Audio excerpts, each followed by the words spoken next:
Thank you. ಎಲ್ರಿಗೂ ನಮಸ್ಕಾರ. ಮೊದಲನೇದಾಗಿ ಥ್ಯಾಂಕ್ ಯು ಸೋ ಮಚ್ ಯಾರ್ಯಾರು ಬಂದಿದ್ರು. ಅಂಡ್ ಆಕ್ಚುಲಿ QPL ಅನ್ನೋ ಕಾನ್ಸೆಪ್ಟ್ ನಾನು ಆಕ್ಚುಲಿ ಮೈಂಡಲ್ಲಿ ತುಂಬಾ ತಿಂಗಳಿಂದ ನಡೀತಿತ್ತು. ಬಟ್ ಯಾರ್ಯಾರು RCB ಹುಡುಗಿರ್ ಟ್ರೋಫಿ ಎತ್ತಿದ್ರು ಅವಾಗೇನೆ ನಮ್ಮೆಲ್ರಿಗೂ ಜೋಶ್ ಶುರು ಆಯ್ತು. ಎಸ್ ನಾವು ಮಾಡ್ಬೇಕು, ಹೆಣ್ಮಕ್ಳು ಯಾವ್ದಕ್ಕೂ ಕಮ್ಮಿ ಇಲ್ಲ ಅನ್ನೋ ತೋರಿಸ್ಬೇಕು ಅನ್ನೋ ಕಾರಣಕ್ಕೋಸ್ಕರ ಶುರು ಮಾಡಿದ್ವಿ. Thank you. ಆಕ್ಚುಲಿ ಈ ಒಂದು ಏನ್ QPL ಅನ್ನೋ ಟೂರ್ನಮೆಂಟ್ ಮಾಡ್ತಿದೀವಿ ಅದೊಂದು ಒಳ್ಳೆ ಕಾಸಿಗೆ ಮಾಡ್ತಿರೋದು. ಯಾವುದೇ ತರ ಬರೋ ಅಮೌಂಟ್ ನ ವೇಸ್ಟ್ ಮಾಡೋದಾಗ್ಲಿ ಆ ತರದೊಂದು ಕಾನ್ಸೆಪ್ಟ್ ಇಲ್ಲ. ಒಂದೊಳ್ಳೆ ಪ್ರಮೋದ್ ಸರ್ ನಿಮ್ಗೆ ಆಲ್ರೆಡಿ ಹೇಳಿದ್ರು ಏನ್ ಕಾಸಿಗೆ ಮಾಡ್ತಿದೀವಿ, ಯಾವ ತರ ಮಾಡ್ತಿದೀವಿ ಅಂತ.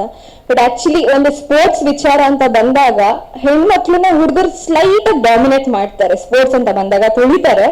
So actually industry actually cricket ನಿಮ್ಗೆ ಬ್ಯಾಟ್ ಹಿಡ್ಕೊಳಕ್ಕೆ ಬರಲ್ಲ, ಸುಮ್ಮನೆ ಕೂತ್ಕೊಳ್ಳಿ ಅಂತ ತುಂಬಾ ಸಲ ಅಂದಿದ್ದಾರೆ.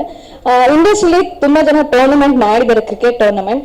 ಬಟ್ ಹೆಣ್ಮಕ್ಳಿಗೆ ಅಂತ ಯಾರು ಮಾಡಿಲ್ಲ. For the very first time creative friends ಕಡೆಯಿಂದ ಒಂದು ಆರ್ಗನೈಸ್ ಆಗ್ತಿದೆ. ನಿಮ್ಮ ಸಪೋರ್ಟ್ ಮತ್ತೆ ಪ್ರೀತಿ ಖಂಡಿತವಾಗ್ಲೂ ಬೇಕು. ಅಂಡ್ ನಾವು ಕೂಡ ಯಾವ್ದಕ್ಕೂ ಕಮ್ಮಿ ಇಲ್ಲ ಅಂತ ಬ್ಯಾಟ್ ಟು ಬಾಲ್ ಇಟ್ಕೊಂಡು ಫೀಲ್ಡಿಗೆ ಇಳಿತಿದೀವಿ. ಸೊ ಗಂಡ್ಮಕ್ಳ ಚಿಯರ್ಸ್ ಮಾಡಕ್ಕೆ ನೀರು ಇರುವಾಗಿರಿ. ಎಲ್ಲ ಇವೆಂಟಲ್ಲೂ ಹೆಣ್ಮಕ್ಳು ಹೋಗಿ ಚಿಯರ್ ಮಾಡ್ತಿದ್ವಿ, ಬ್ರ್ಯಾಂಡ್ ಅಂಬಾಸಿಡರ್ ಆಗ್ತಿದ್ವಿ.